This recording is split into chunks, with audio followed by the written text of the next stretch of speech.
des na ko jéggal bàkkaaram yu njëkk ak yu mujj te des na ko bindal tuyaabay juróom fukki nit ci way dëggal yi ak tuyaabay juróom ñaar fukki nit.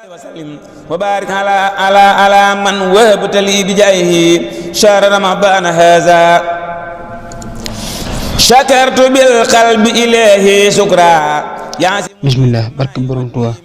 bismillahi rahmaani rahiim alhamdulillahi wa salla abada ala lasi bihi lana wal abada sayyidina muhammad wal ali wa sahbihi saddid lisaani dawir janaani safi amaani wa sibaraay.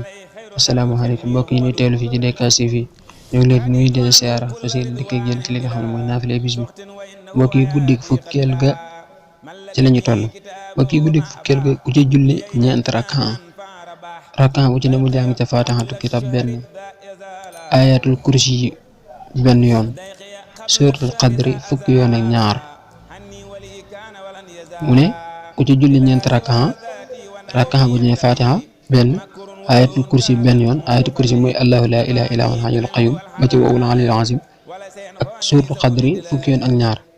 mu ne ko def loolu bala moo jógee fa mu ko doon jullee des na ko jéggal bàkkaaram yu njëkk ak yu mujj te des na ko bindal tuyaabay juróom fukki nit ci way dëggal yi ak tuyaabay juróom ñaar fukki nit ci ñu dee juróom ñaar fukki nit ñu dee ci jihaad ak tuyaabay juróom ñaar fukki nit ñu dee ci jihaad te bala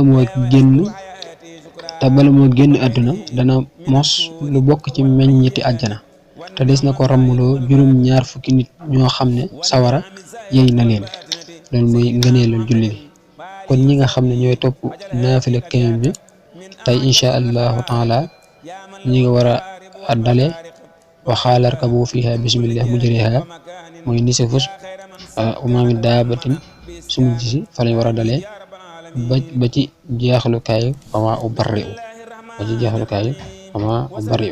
ñu tàggal yi foofu ba weneen yoon assalaamu aleykum wa rahmatullahi taala والفيضان ناجيت ربي بسير رمضان شهر الأمان والمنى والفيضان